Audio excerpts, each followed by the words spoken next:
The Tinosaur.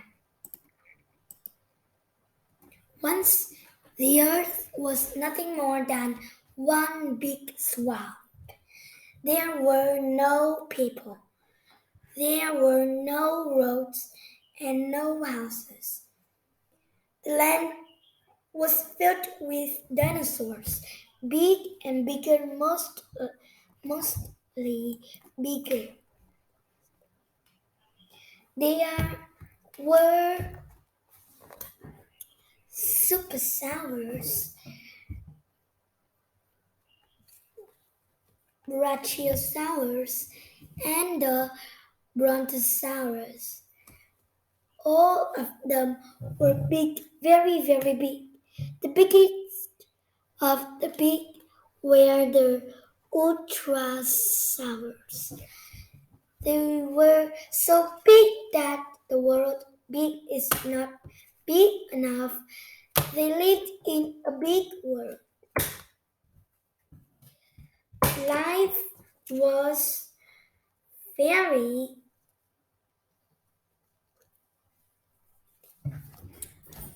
fairly easy for the big dinosaurs. There were big pens to eat, and big lakes and rivers to drink from. Life was good for the big dinosaurs. As big as the big dinosaurs were, there were those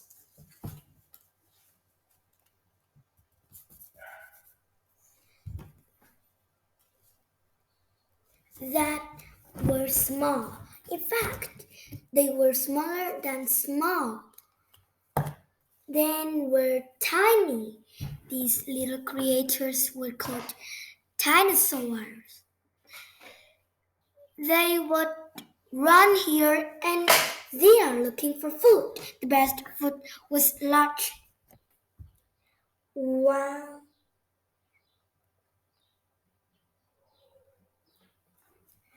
walnuts.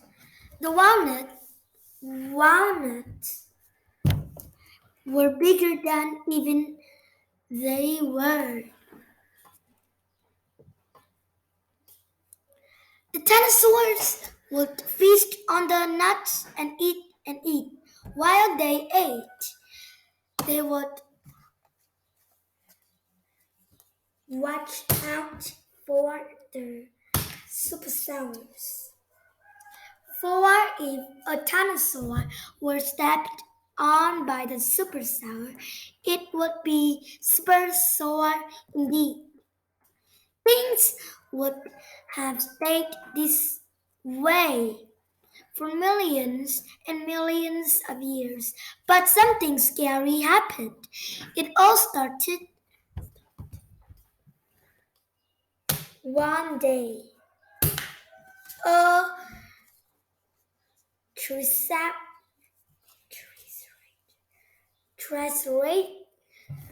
triceratops went lumbering by just as scared could be. The ice is coming! The ice is coming! He cried. Ice? Asked the theropod. Ice would be nice on a summer's day, but ice wasn't nice. It wasn't nice at all. It was the coming of an ice age. It wasn't long before it began to get cold and colder and colder. The theropods could see great amounts of ice, glaciers, glaciers creeping down from the mountains. We must move from here, said the theropods. We must escape to some place warmer. And with little thought or planning, they began moving away from the ice. But the dinosaurs were too small to escape. Their legs were too short and they could never run far enough. What are, what are we to do? One dinosaur asked another. If we stay here, we will be covered with ice. They thought and thought, big plans for little creatures. We must find some place to stay warm. One finally said to another a place where we can hide from the ice. The other said in return, I have an idea, said the first one. He quickly told them of his plan. Follow me. With that, he searched about and found a large walnut shell. The other dinosaurs did the same.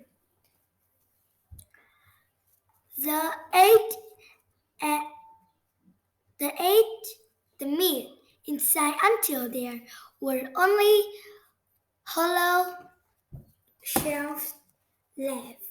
Shells left. Then, one by one, they each climbed inside a shell.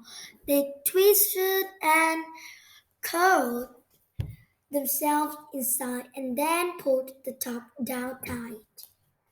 Safe and warm in the hard shells, they fell fast asleep. They slept as the earth turned cold. Sadly, the other dinosaurs became extinct during the Ice Age. The dinosaurs slept and slept, waiting for the ice to melt, and in time it did. After the ice melted, and the days became warm. All over the world, dinosaurs crawled out of their walnut shells. But to this day, some dinosaurs remain asleep in their shells. If you are lucky someday, you may crack open a walnut shell and there find a dinosaur fast asleep.